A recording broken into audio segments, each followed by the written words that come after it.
السلام علیکم اسٹوڈینٹس، امید ہے آپ سب خیریت سے ہوں گے۔ آج ہم تدریسی کتاب کے سبق نمبر 7 یوم دفاع کے باقی مشقی سوالات کریں گے۔ سوال نمبر 7، سبق یوم دفاع کا خلاصہ اپنے الفاظ میں لکھیں۔ اب ہمیں یہ مشق میں ایک سوال کے طور پر دیا گیا ہے، یعنی ہم نے اس سبق کا خلاصہ لکھنا ہے۔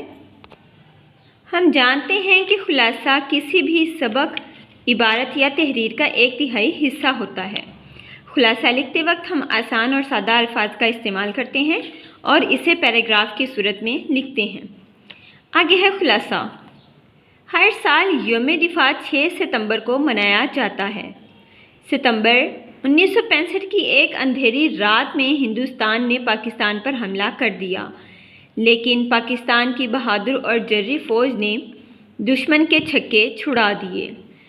یوم دفاع پاکستانی فوج کے اس کارنامے کی یاد تازہ کرنے کے لیے منایا جاتا ہے۔ یوم دفاع کی ایک اہم تقریب ہر سال لاہور کے فورٹریس اسٹیڈیم میں منعقد کی جاتی ہے۔ ہمارے اسکول کی ایک جماعت ہر سال اس تقریب کو دیکھنے کے لیے بھجوائی جاتی ہے۔ اس سال ہماری جماعت کی باری تھی۔ جماعت کی سبھی لڑکیاں استانی صاحبہ کی رہنمائی میں اسکول بس کے ذریعے اسٹیڈیم پہنچ گئیں۔ تقریب وقت مقررہ پر شروع ہوئی۔ تلاوت قرآن پاک سے اس کا باقاعدہ آغاز ہوا۔ تلاوت قرآن پاک کے بعد سرور کائنات صلی اللہ علیہ وآلہ وسلم کے حضور میں نعت پیش کی گئی۔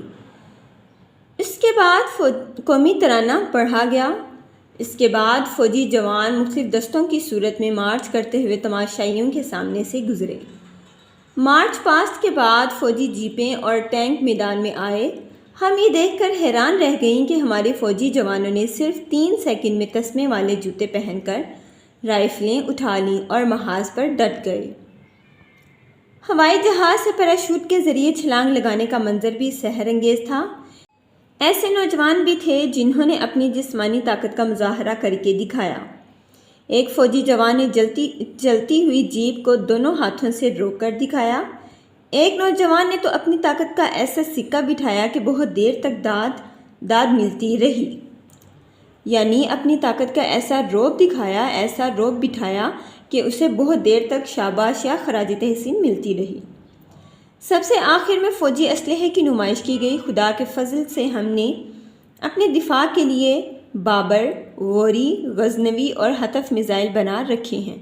ہمیں بجا طور پر اپنی بہادر افواج پر فخر ہے۔ اگر دشمن نے کبھی وطن عزیز کو میلی آنکھ سے دیکھا تو اسے نیست و نابود کر دیا جائے گا، یعنی اگر وطن عزیز کی طرف کسی نے غلط ارادے یا غلط نیت سے دیکھا تو اس کو تباہ و برباد کر دیا جائے گا۔ ہم کھانے پینے کا سامان ساتھ لے گئی تھیں، لیکن ہم میں سے بہت سی لڑکیاں کھانا کھانا ہی بھول گئیں۔ سچی بات تو یہ ہے کہ یہ دیکھنے کی چیز ہے، بتانے کی نہیں۔ اسٹوڈینٹس، ہم نے سوال نمبر 7 کیا، یعنی ہم نے خلاصہ، اس سبق کا خلاصہ اپنے الفاظ میں لکھا۔ آگے ہے سوال نمبر 8، پاکستان کے جو جنگی نغمے آپ کو یاد ہیں ان کی فہرست بنائیں۔ اسٹوڈینٹس، آپ کو اگر جنگی نغمے آتے ہیں، یعنی وہ نغمے جو جنگ کے دوران میں بہادر فوج کا جذبہ بڑھانے کے لیے نغمے گائے جاتے ہیں، اگر آپ کو ان میں سے کوئی نغمے آتے ہیں تو آپ نے ان کی فہرست بنانی ہے۔ یہ آپ کا تخلیقی کام ہے۔ اسی طرح آگے ہے سوال نمبر 9، اپنا پسندیدہ نغمہ کاپی پر خوش خط لکھیں۔ آپ کو جو بھی نغمہ آتا ہے جو آپ کو بہت پسند ہے، آپ کا فیوریٹ ہے، آپ نے اپنی کاپی پر اس کو خوبصورت انداز سے خوبصورت اور خوش خط کر کے اس کو لکھنا ہے۔ یہ بھی آپ کا تخلیقی کام ہے۔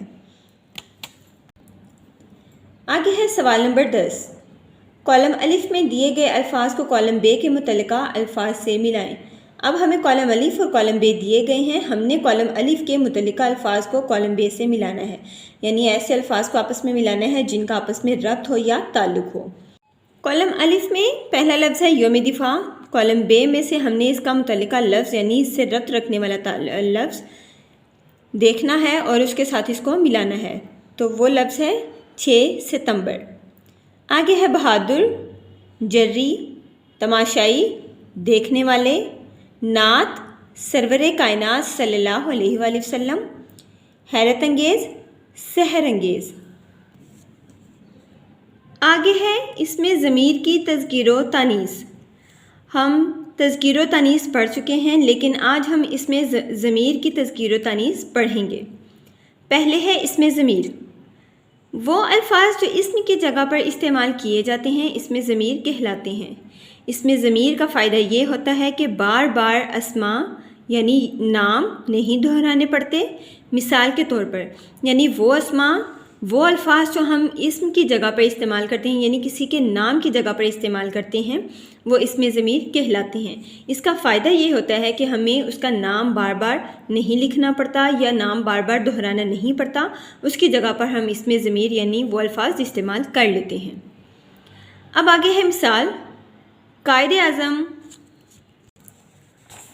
1876 کو کراچی میں پیدا ہوئے۔ قائد اعظم نے اپنی ابتدائی تعلیم کراچی سے حاصل کی۔ قائد اعظم مسلمانوں کے سچے رہنما تھے۔ قائد اعظم کی کوششوں سے پاکستان بنا۔ اب ان جملوں میں بار بار قائد اعظم کا نام آیا ہے جو تحریر کو بوجھل بنا رہا ہے۔ اس میں ضمیر کے استعمال سے تحریر میں خوبی پیدا ہو جاتی ہے۔ دیکھیں، اب ہم نے جو اوپر پیراگراف پڑھا اس میں ہم نے بار بار قائد اعظم کا نام لیا، جس سے ہماری جو تحریر تھی وہ تھوڑی بوجھل ہو رہی تھی۔ اب ہم اس عبارت میں اگر قائد اعظم کے نام کی جگہ پر بار بار نام کی جگہ پر اس میں ضمیر استعمال کرتے ہیں تو ہماری عبارت کچھ یوں ہوگی۔ قائد اعظم 1876 کو کراچی میں پیدا ہوئے۔ انہوں نے اپنی ابتدائی تعلیم کراچی سے حاصل کی۔ وہ مسلمانوں کے سچے رہنما تھے، ان کی کوششوں سے پاکستان بنا۔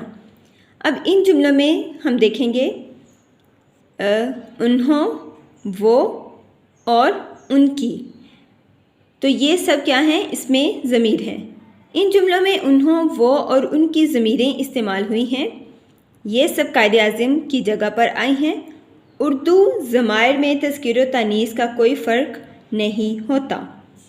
ہم نے اوپر والے جملوں میں اس میں ضمیر کا استعمال کر کے ان جملوں کو دوبارہ لکھا۔